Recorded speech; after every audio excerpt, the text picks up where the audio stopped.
Police believe the bolts of the fire escape appear to have been rusted and dislodged from the brick wall of the apartment building. The victims fell more than 30 feet to the ground, and now the incident is under investigation. Worth noting, the complex is more than 100 years old and even on Philadelphia's historic registry. Local reporters are all pointing out the city's licenses and inspections department hasn't filed any violations in the past when it comes to the old building, so Sunday's collapse came without warning. Neighbors say the three victims, reportedly all in their 20s, may have been partying on the fire escape landing before the incident. For Newsy, I'm Elizabeth Hagenor. They were partying on the fire escape. That's a no-no, isn't it? Because what did I say? Will a properly maintained fire escape ever fall? Can you party on a fire escape? Can you bring everybody that's in the room that can fit on the fire escape platform? Can you bring them out and continue partying? Will anything happen? Ever? Well, they're not going to be jumped up and down on it. You can jump up and down. You can get everybody over there and everybody start jumping up and down, because you can't get enough people on there to equate the 2,500 pounds, 2,500 pounds. So a properly maintained fire escape, will it ever drop anybody? Ever? So whenever you have a collapse of any fire escape, unless it was installed incorrectly, so that's another possibility, will it ever collapse? So you have an improperly maintained or improperly inspected fire escape. See the danger? And the line that you're crossing, because when people say for you to inspect my fire escape, you guys are testers, you're not inspectors, you know what I'm saying? And load test my fire escape or give me a certificate of other evidence. How much liability is that? That's huge. Because somebody's gonna say, well, a properly maintained fire escape will never fall. So there's a huge liability associated with assuring the people that either through load testing or other evidence of strength that fire escape will never hurt any of its tenants, never hurt any of the firemen. But Reg 4 only gives you the ability to give an opinion or an inspection of all the components, treads, supports, brackets, rail systems, and then you have to test and operate the final piece of the ground. Correct? So that's the fine line. So somebody had a question. What was? Yeah, we're basically all testers here. Have you seen any of the local HJs passing in Santa Monica, HJs that have fire escape? Any movement towards wanting to do load testing on fire escapes? Yes, the key that has changed everything nationwide, and again, believe it or not, bigger cities tend to be the last because they kind of have the most impact, the most effect financially on a lot of people. But basically, in the grassroots level, nationwide, it's always been the smaller cities saying this. So the authority having jurisdiction shall accept by a load test. So what do they want to follow? Load test. And they say, when's the last time you did a load test? And they all say, never. And they all have buildings in the older cities that are 50, 75, 100 years. So that, do they want, to the best of my information, knowledge, belief, or do they want load test? They want load test. Very expensive, right? So now you say, okay, can I give you an alternative because it's in your code? They say, oh, so if there's something else in my code that will not cause great financial hardship to my people and do it every 5 years, yes, other evidence of strength. You have to explain what that is. So you explain other evidence of strength. Change all the fasteners, confirm the connection into the building if you can do so, or duplicate it and you basically eliminate. This is happening in Portland, it's happening in Seattle, it's happening in New Jersey, right? So then you said, okay, so what's the alternative, and why are people going to go that route? Because from Glendale or whatever. When you explain to them that I'm going to give you a letter that says that you've been receiving for 25 to 50 years plus already, and if you really read your letters that you get from your structural engineers, it says, to the best of my information, knowledge, and belief, which is an opinion, there is no guarantee and there is no load test, and there is no other evidence of strength. He goes, well, I'm not going to take that, because if we submit one of those to you, we already educate them and say, we have a huge disclaimer letter that says the liability of this fire escape, because you're accepting an opinion affidavit, is on the owner. And the owner is also submitting that same document to the city official who's accepting of it. So who's got the liability if the fire escape collapses? Because they didn't let me use a load test or other evidence of strength. They fell back on what's been going on for 25 to 50 years, which is an opinion affidavit, which is an eyeball test. So as soon as you explain what the liability is back, and do we have an example? Do we have 1 million examples of this? Yeah, in Chicago, when we gave one of these fire escapes that had an incident on it, and guess who gets pulled in during an incident? One guy or everybody? Everybody with a pocket. And what did the lawyers do? They look through everybody's pockets. Oh, this guy's got some. Oh, this guy's got none. But they pile you all in, right? And they also pulled in Chicago. Because Chicago accepted a document that I provided to them that says, to the best of my information, knowledge, belief. But they said, but did you load test it? It never went to trial, but that statement got challenged. So, right now, the Chicago incident, this Philadelphia incident, I'm going to be an expert witness on this case. Right? So this is where, some of the preliminary information that I'm getting this is where it happened. is that this piece here, which this is the back, used to be up against the building. These two brackets here used to be going to that fifth floor up there where you met. Right, so I have to keep it short because again, I happen to be in that area. This happened last year, inspecting in Philadelphia, and I actually went by the scene just to go check it out. Right, but this is what occurs on fire escapes. That behind the brick, you're never going to see this stuff, and that's where fire escapes collapse. So I'm an expert witness on that particular case. I'm an expert witness in the case in Iowa. I'm an expert. Every time somebody falls down to the ground, they pull me in, and guess what always is the point that caused the failure. Was it overloading the fire escape? Is that even a possibility ever? So I always look, okay, a bolt failed, so we look for broken treads. So that happened in a case in New York where a fireman fell through 3 treads. Okay, so it's easy. The thing that wasn't easy, when I went back there 2 to 3 years later, because that's how long the case was dragging, and we inspected the same fire escape, guess what was fixed? Those 3 treads. Guess what was not fixed? The rest of the fire escape. So the rest of the fire escape was ready to drop more firemen and more people, and so that case settled pretty quickly. But look what happens behind the brick. See these rusty tiers? That's an indication that water is getting behind. You know, the veneer and the wall of the roof, the veneer is held on, and they have a little, what is it, 1/4 inch, 1/2 inch space? And at the rooftop, at the parapet wall, guess where water gets in? Water gets in, it comes down behind here, and when it hits that, and it keeps it cold and damp and wet forever, what happens? The steel on the inside starts whittling down to what? Nothing. So from here, look how thick the steel is outside. So steel exposed to natural weather does better than steel that you keep out of the sun, inside, moist and wet all the time. And then when you load test this, what happens? This fire escape going to stay up or going to hit the ground? Yeah.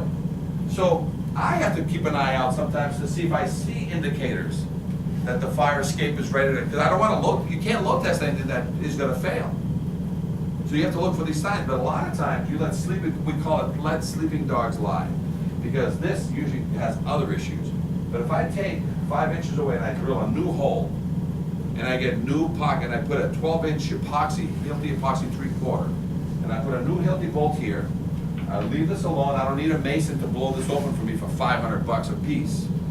And then I make a mechanical connection, and I pick up the steel that's outside, which is still solid and 100%.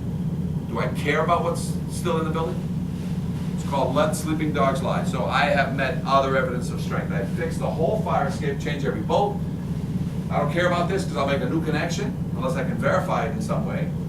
And then I provide other evidence of strength to the city official. Look how much is left there. And unless you know what to look for, okay? Here's another case I was involved in. This fire escape used to be here. There's another fire escape there, ready to fall to the ground. This is a new roof that the owner put on there with his son.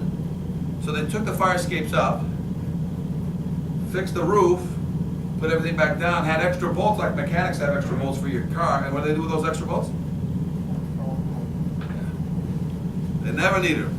So there was 5 people on this fire escape because somebody was buying the condo.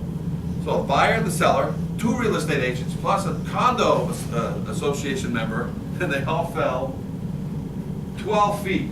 Not 24 feet because that's how high it is, they fell 12 feet because there was a roof, this is a roof over here. And so they all came down, all the steel came down, nobody died. Grab your phone, what do you do? When you got all the steel on top of you? What do you call? 911. No. Lawyer. Call your lawyer, you tell your lawyer to call 911. And get over there and take some pictures right away because you're alive. You make more money dead or alive? Why? Alive. So everybody survived. Oh, what a mess that was. So we get all kinds. A startling Colorado City. Colorado Springs Wednesday after a man falls to his Colorado death. Springs. I was just walking up the street to get to the bus stop, and the cops were right there, told me I couldn't come this way. Police say the victim and several others were working on the roof of this privately owned building when the man fell. He may have fallen a distance of anywhere from 15 to 20 feet is what's being investigated right now. Tragically, the man died on scene. It's believed he fell from the fire escape and not the roof or a window, although how it happened is still unknown. That's what's being investigated right now to determine the actual cause of the accident itself. Right now, police say the death is not criminal and is being called an industrial accident. There were several witnesses, individuals who were working with the deceased party, and so we've interviewed them as witnesses in this investigation. It's really sad. I feel bad for his family. I mean, I don't know him, but prayers and best wishes to his family for sure. Others in the area expressing similar concerns and well wishes, visibly distraught by the day's events. I mean, I can't even imagine it just coming out to do your job one day, just fall off a building. Like, it's really sad. A little bit of the backstory on this one. It's a cantilever. It's a cantilever with that sticks out with a weight on the nose, you know, the cable on the nose. And so they were doing some roof activity. Instead of having and providing themselves with a cherry picker or a lift to do this, they used a fire escape as a means of egress. Can you do that when you're working? Can you use a fire escape as a construction platform? No. So the fire escape, when they were coming down, 3 guys, they walked out on the cantilever, right? They walked out, this, again, how do I know this? Because OSHA called me, the insurance company called me, because this was gonna be a case, and I got some of the information. But here's the gruesome part, right? So the guy goes out there, he's on the very tip, and the thing's doing what? Going down or staying horizontal? Stand horizontal. So he goes like that, goes down, stays horizontal. Stays horizontal. Stays horizontal. He calls his buddy, says, hey, I need 2 more guys, come on out here. Help me bounce on this thing, right? And he bounced with 2 more guys, and then what happened? Because he only fell 15 to 20 feet, guys. Cable snapped. So the cable snapped, and guess what? Guess what it took off? What do you have about it? So, talk about whiplash. That's what happened there. There's another one. This building in Beacon Hill, high in money, is 5 stories. This building is 5 stories, but on a hill. So this 5-story, your 5th story sees the other guy's roof, has a beautiful deck out there, and your buildings have what's called crossovers. So up there, crossovers. See the missing rail? They have a beautiful deck. So what do you do when you're young and you're partying with your girlfriend, it's 3 in the morning? You tell your neighbor, can I use your deck on the thing, or you just go out there and use it? Just go out and use it. So all of a sudden he's out there using it, the phone rings back in his apartment, and who goes gets the phone ringing? Is it he or his girlfriend that barely knows the system? And all of a sudden she comes and she, boom, 5-story death. On that Philadelphia, by the way, the guy that they took away in the car, he's dead. So 3 people fell, he died, the other girl had severe trauma to the body, okay? And there's a major lawsuit going on right now. There's another case. So this is, I'm just showing you the horrors of fire escapes. This is in Iowa. Some students went up there on 4th of July to look at the fireworks. Two guys and 1 girl, and the fire escape pulled away, fell here, fell to the ground. This is the fire escape system. Because somebody, one of the workers was fixing the fire escape, to fix the window, they had to remove the fire escape that had a through bolt with a plate on the inside. When they put it back, they pulled back. In a 1/2-inch hole, they put a 1/2-inch lag. So all of a sudden, when 3 people were up there, what happened to the whole fire escape system? It fell. And then during fire escape CSI, you have to collect your evidence and put it in a safe place, right? So the owner put it in a nice place. He put it in a field like 8 blocks away. And it was in this field that we started crawling around and finding pieces, and I found the smoking gun. So this is a field with inspectors, lawyers, and I'm just, you know, and this is where they threw the fire escape for us to investigate and collect the evidence. So we found the bolt that was, so did the fire escape fail or was it improperly installed? I mean, reinstalled? They put it back. And they put it back with a through bolt. They were so fearful, they actually put a post in it too, onto the rooftop. With a sleeper or onto the shingles, a metal pole. Right onto the roof shingles. This corner over here had a hole where it's tied into the thing. I actually was able, and it didn't have these legs before, so they put that to the shingles, right? I was able to go there, grab it, walk away with it, and then videotape it and put it right back. So even on the reinstall, you can have screw-ups. So live load testing. This is what happens every day now on fire escapes. A lot of buildings are non-smoking buildings. Guess what people are going to be smoking? Okay, weddings, students. What's this all about? Can't burn candles, can't smoke. What do? Fire escape. You're going to start having a lot of fatalities because a lot of buildings are non-smoking buildings. Parades. That's when fire escapes start collapsing. Remember the day people slept out there because there was no AC? See this guy working right there? One of our vendors out of Chicago, his father, who's been working in the trades for over 30 years, fell 7 stories to his death, doing exactly what he's doing there, changing one bolt at a time, and he grabbed the wrong bolt at the wrong time. So if you're not even paying attention and you're in the field, what could happen to you? So fire escapes don't discriminate, they'll kill everybody. Okay? So who inspects fire escapes? Not who tests fire escapes, who inspects fire escapes? Structural engineers, it's right in the code. Design professional or others acceptable to the building official. So any design professional in the state of California can inspect a fire escape. Can he reg for a fire escape? No. So imagine that. We have a bridge inspector for the state of California that works with us. And until he got his reg 4, he couldn't reg 4 test the fire escape. He could evaluate it, but he couldn't reg 4 test it. So you understand the distinction? Got it? So you guys are testing fire escapes, giving an opinion on the pieces, but now for a full evaluation, who do you have to hand it off to so you don't take any liability back to your company? Code is clear. Design professionals or others acceptable to the building official. Okay. So engineers, architects. Some people think city officials inspect fire escapes. What are you going to tell them? No.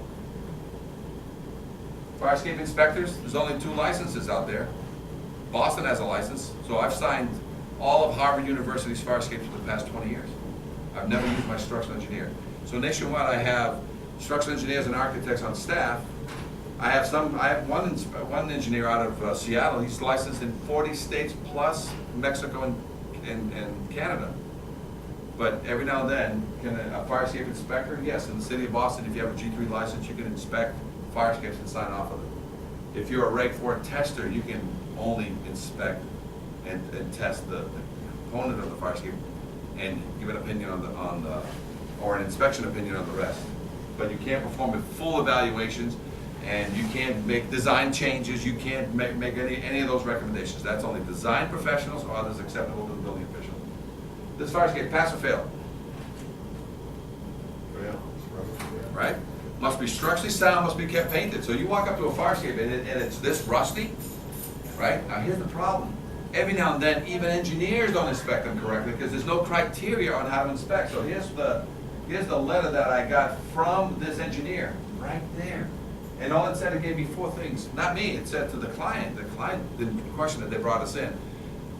It said, fix the 4th floor tread, paint the fire escape, and there's a railing that's loose. You do that, I'll sign off on it. But what does he have down here?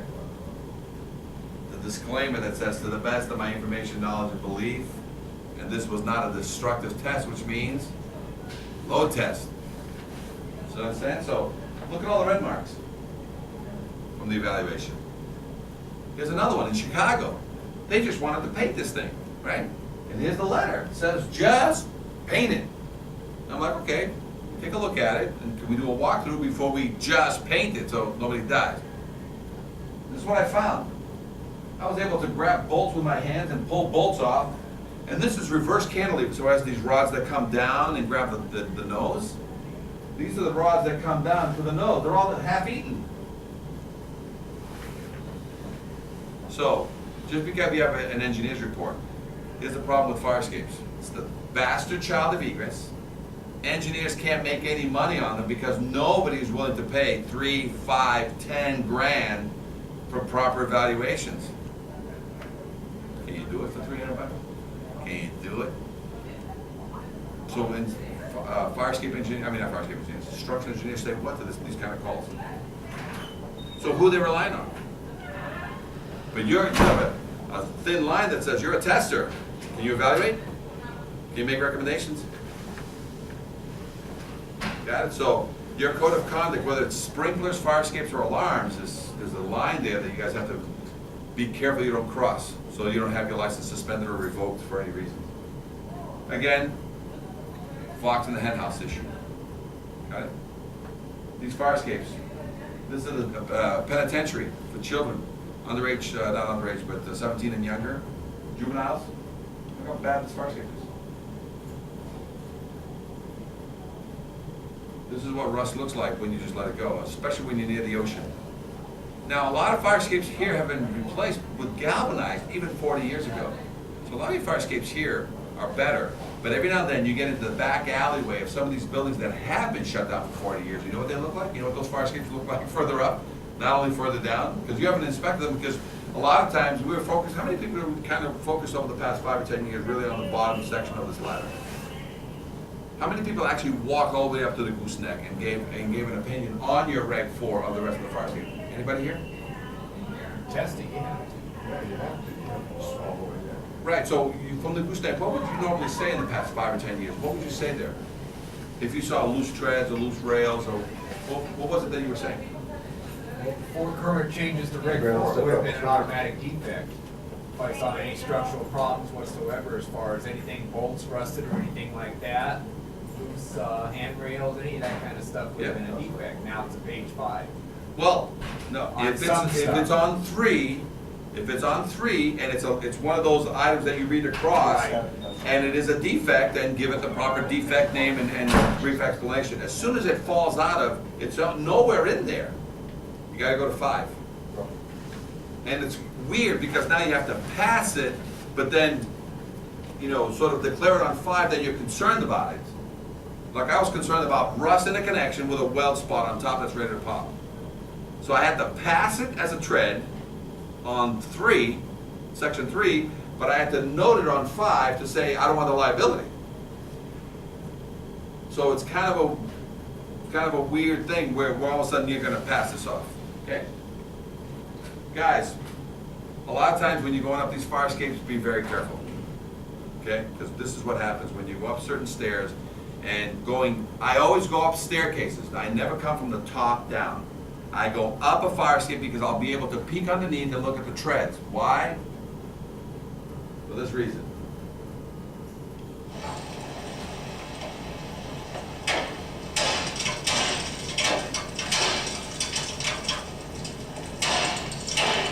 I think that's it. Nationwide, we do a hammer test. It's the ping pong test. And what I'll do now is I have my red. And that ping pong test is really for the safety of the inspector. But now, if I ping pong in LA, I'm kind of crossing a line there. So don't come down a fire escape, go up a fire escape. Okay? Because as you go up, you're going to be able to look underneath to see if you see rust jacking on any of the treads. Because if any of those give way, you want them to fall going up or going down? Going up. Because if they fall, you'll fall forward and you'll smash your chest into the stair. And you'll hold on and you're not going to fall through. If you come down, can you see underneath your treads? And if that tread gives way and your body momentum is forward, guess where you're heading? Face first, teeth first. Down. So never inspect the fire escape top down. Always go up so you can get a visual. If you're going up and you have a tread that's a problem, what do you need to do to it? Or a rail. You guys got to carry that little, you know, that tape that engineers use, pink or red or orange? Or a spray marker. I would spray mark. So when I come down, what am I looking for?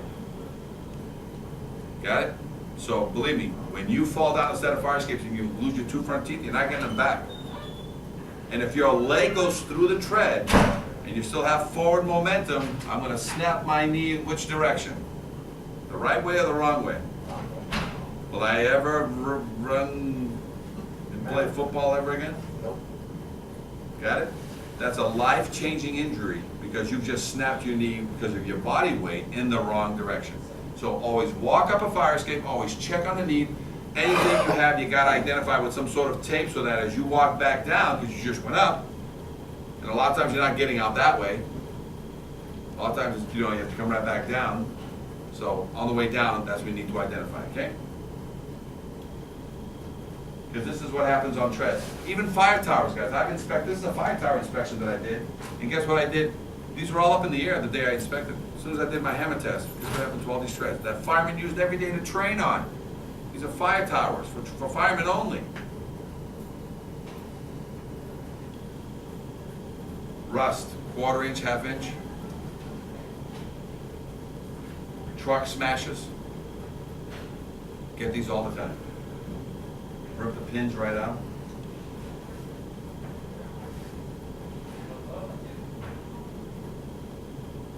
Now, we've actually taken a fire escape and we've actually saved a piece of it. This was on an elementary school. So I was actually able to keep a small portion of the fire escape. And we use it as show and tell. I didn't bring it here, but we have classes that are usually 50, 100, 200 people in a class. I bring this piece. And what I did to it, I did everything wrong to it. I committed all the errors. You can't weld fire escape. First of all, the EPA says you can't. So as soon as I weld this new piece of steel to this old, rusty, lead-encrusted stair tread, is that a proper repair, first of all? Nope. No weld is ever a proper repair. Because what's going to happen is bolts stretch over time. So a bolt will scream for 10 to 15 years before it gives way and hurts somebody. But a weld can't go anywhere. As soon as you grow a weld, a 16th or an 8th, any welders here? As soon as you grow a connection that's welded at the top, and you grow a 16th or an 8th, you know what happens to that weld? Microscopically, first when it starts growing, it's already ripping the weld, and you're only going to see that when you x-ray it, or radiograph it, right?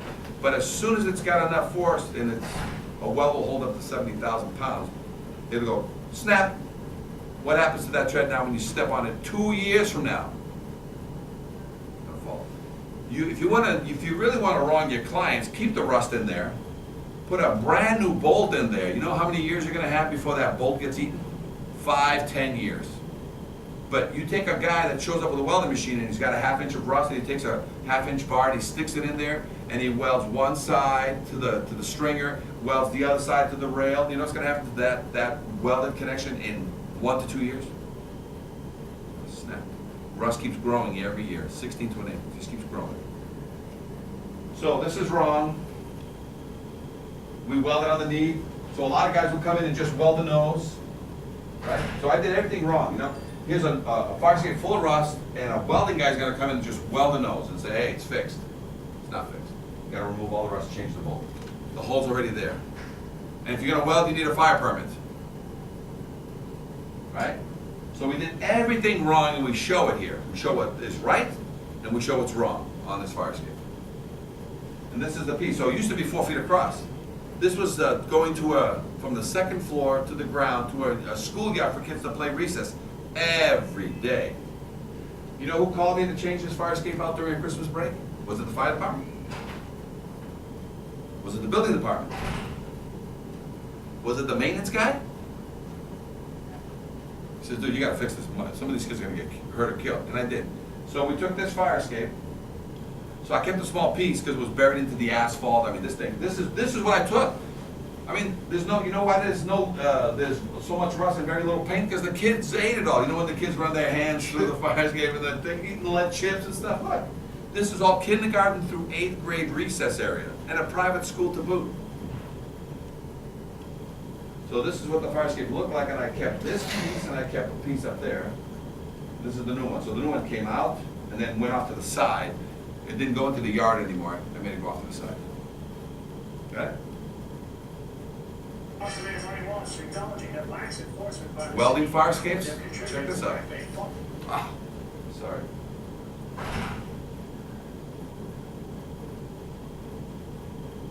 Conservative Marty Walsh acknowledging that lax enforcement by the city could have contributed to the Back Bay fire that claimed the lives of 2 firefighters. One was working next door, they had been working on the building's fire escape when they sparked the deadly fire. Fox Undercover revealed Wednesday that fire escape hadn't been inspected in 10 years, even though inspections are required every 5 years.